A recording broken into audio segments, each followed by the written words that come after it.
Essa é a parte 2 do vídeo. Se você não assistiu a parte 1, o link está na descrição. É só ir lá na descrição que você vai cair direto na parte 1. Se você já assistiu a parte 1, continuação.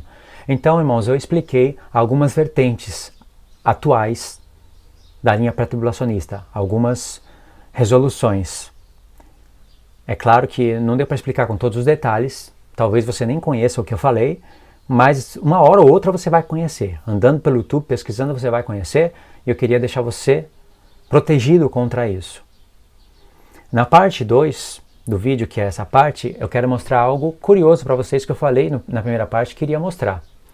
Nós lemos 2 Tessalonicenses capítulo 2, onde vai aparecer a vinda de Jesus, nossa reunião com Ele, dia do Senhor. Eu já falei em outros vídeos e dei uma pincelada nesse vídeo aqui, na parte 1, que o apóstolo Paulo está compartilhando links da localização do anticristo, da localização do reino da besta. Ele está dando lembretes, o lembrete está aqui, ó.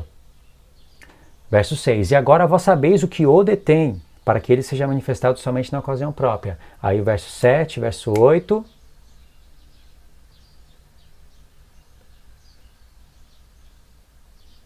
Não, está no verso 5. O lembrete está no verso 5. Não recordais de que ainda convosco eu costumava a dizer-vos essas coisas? São coisas complexas, difíceis. É complexo e é difícil porque eu não me canso de repetir isso. Se você está enjoado de ouvir isso, paciência, pensa nos irmãos que estão chegando agora. São coisas complexas e difíceis porque o chifre pequeno, o homem do pecado, né? O filho da perdição, ou, segundo João disse, foram os únicos 2 homens que falaram assim tão abertamente do anticristo. Aliás, eu não lembro de outro homem no Novo Testamento de ter falado isso, a não ser Paulo e João. João fala o anticristo.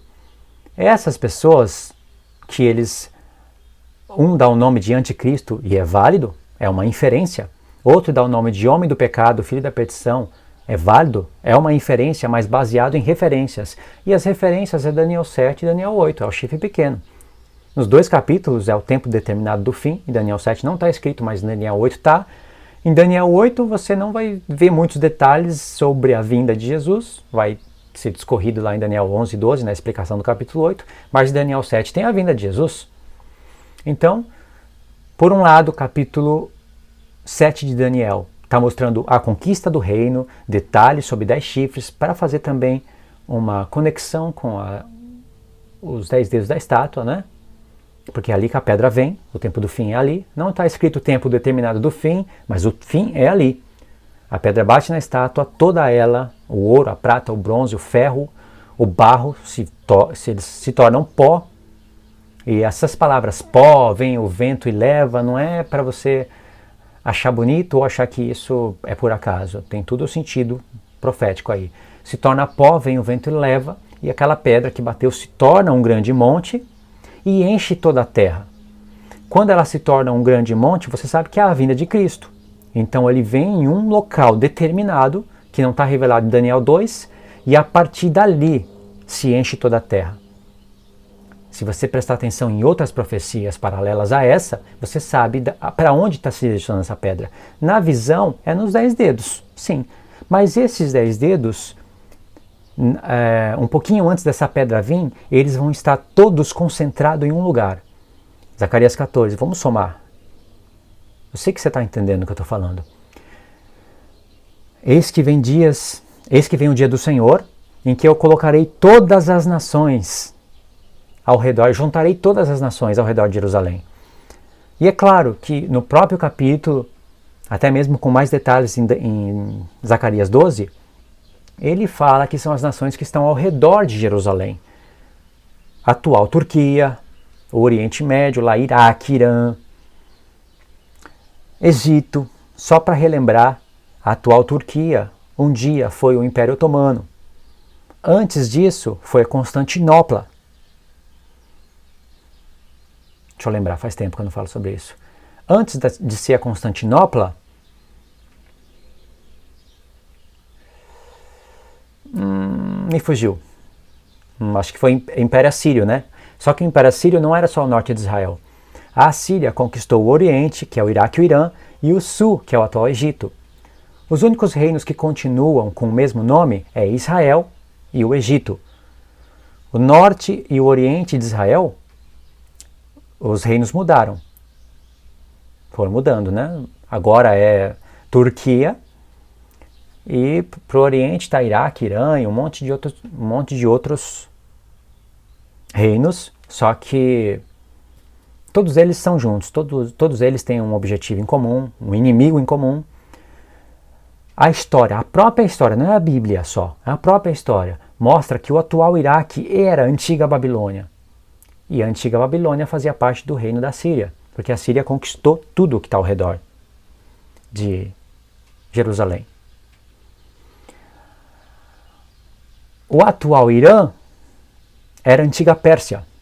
Então, não preciso falar mais nada, né? É só pegar uma calculadora e fazer o cálculo, você vai entender. Então, essas nações estão ao redor de Jerusalém. Deus prometeu juntar elas todas em um lugar. Em Isaías capítulo 14, Deus falou que vai derrubar a Síria nos montes de Israel. E ali você vai ver o tempo do fim. Resumindo, porque isso também tem em Isaías 10 e tem vários profetas como Naum, etc. e tal. Tem que somar tudo. Se Deus prometeu que vai derrubar a Síria nos montes de Israel, e isso é uma vez única e nunca aconteceu, acontecerá no futuro. E esse reino tem que ser o último. O único reino que está indo concentrado com várias nações, para se cumprir o Salmo 83, concentrado em Jerusalém, é chamado de Gog e Magog. Então não existe eventos separados uns dos outros. Deus vai destruir a Síria nos montes de Israel e vem o fim. Deus vai destruir Gog e Magog nos montes de Israel e vem o fim. Mas não é aquele primeiro, é outro evento que vai vir o fim. Tem os 10 dedos da estátua, onde onde vem a pedra e bate ali, e é um fim que não é o fim de Daniel 7, não existe isso. Quando se cumprir Daniel 2, no ponto que a pedra vem embaixo dos pés da estátua, se cumpre Daniel 7. O ancião de dias vem depois de 3 tempos e meio e estabelece uma justiça eterna, resumindo. Então tem que se cumprir Isaías 14, tem que se cumprir Isaías 10 e 11. Compreendeu? Então o que eu quero dizer com isso? Não perde o raciocínio. Assim como eu quase perdi. As nações que estão ao redor de Jerusalém, elas formam os pés da estátua. Zacarias 14, pois os seus pés vão vir e bater no Monte Sião. Ali você pode, esse é da figura ao figurado. Mas se você levar do figurado à figura, Jesus vindo e colocando os seus pés no Monte das Oliveiras, é a pedra que vem para derrubar a estátua. Ou o ancião de dias que está descendo. Da figura ao figurado, do figurado ao da figura ao figurado, do figurado à figura. Deus trabalha assim. Compreendeu? Então tudo isso está dentro desse contexto aqui.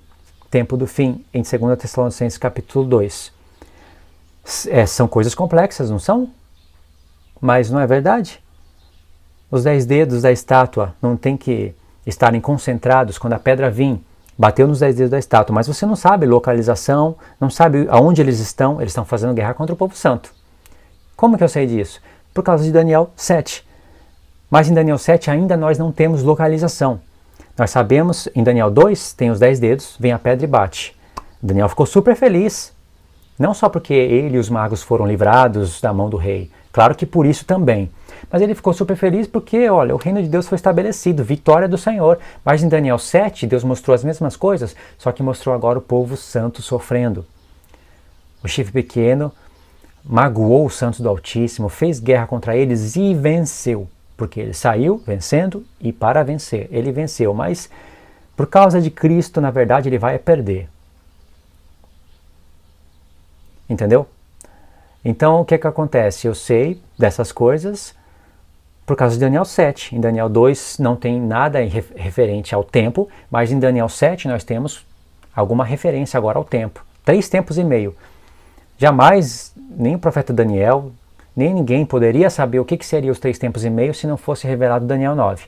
70 semanas e os cortes, Deus fez o penúltimo corte, fazendo sobrar uma semana, e no meio da semana fez o último corte. 3 tempos e meio para um lado, 3 anos e meio para o outro, e aí entra em conexão com o capítulo 9, é o tempo do fim.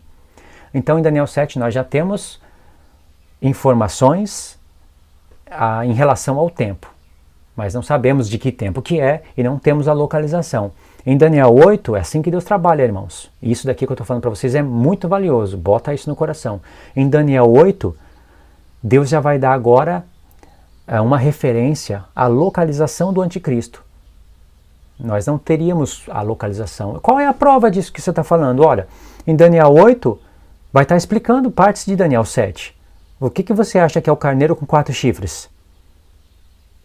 Deus só mudou as figuras, mas para acrescentar detalhes. O carneiro, o bode, né? O bode que se levantou 4 chifres depois que foi quebrado o primeiro, esse bode é o leopardo de 4 cabeças. Está explicando Daniel 7, não está? Então está conectado. Em Daniel 8, Deus já vai acrescentar, ele vai dar ali a localização do anticristo, através de vários pontos. Estou resumindo. E aí em Daniel 9, Deus vai acrescentar mais coisa. Agora ele vai incorporar, ele vai mostrar 70 semanas, o objetivo, etc. e tal. E depois Daniel 11, 12, ele vai acrescentar mais detalhes ainda. Tudo isso tem que se cumprir em Zacarias 14. As nações estarão ao redor de Jerusalém e lá Deus vai entrar em juízo com elas. Aí eu somei agora com Sofonias. Você entendeu como é que se trabalha? Como é que se reconstrói o arrebatamento pelos profetas? Paulo tinha tudo isso na mente. Complexo, não é? Talvez você vai ficar boiando, não está entendendo o que eu estou falando, vai voltar o vídeo e não vai compreender porque é preciso buscar as referências. Eu quero deixar aqui a sensação de que, nossa, eu não estou entendendo tudo, mas eu estou vendo que faz sentido. Outras pessoas já estão adiantadas e já estão falando, nossa, faz muito sentido. Eu tinha as peças, mas não tinha conseguido juntar. Faz muito sentido. São coisas complexas que Paulo já de costume ensinava para a igreja. E ele quer deixar um lembrete. Tudo isso detém o aparecimento do anticristo, porque precisa de um cenário remontado. Aí Paulo fala, lembra que eu costumava dizer-vos essas coisas, essas quais? Dia do Senhor, nossa reunião com ele, etc. e tal. Então agora vocês sabem o que o detém. De certa maneira, o apóstolo Paulo deu um lembrete de que na primeira carta ele havia ensinado, ele fez uma inferência sobre a referência de Zacarias 14, quando ele pega o texto e fala, eis que vem o Senhor com todos os seus santos. Está em Zacarias 14. E colocou ali em 1 Tessalonicenses capítulo 3. E essa referência os pré-tribulacionistas buscam. Mas aí eles colocam ali um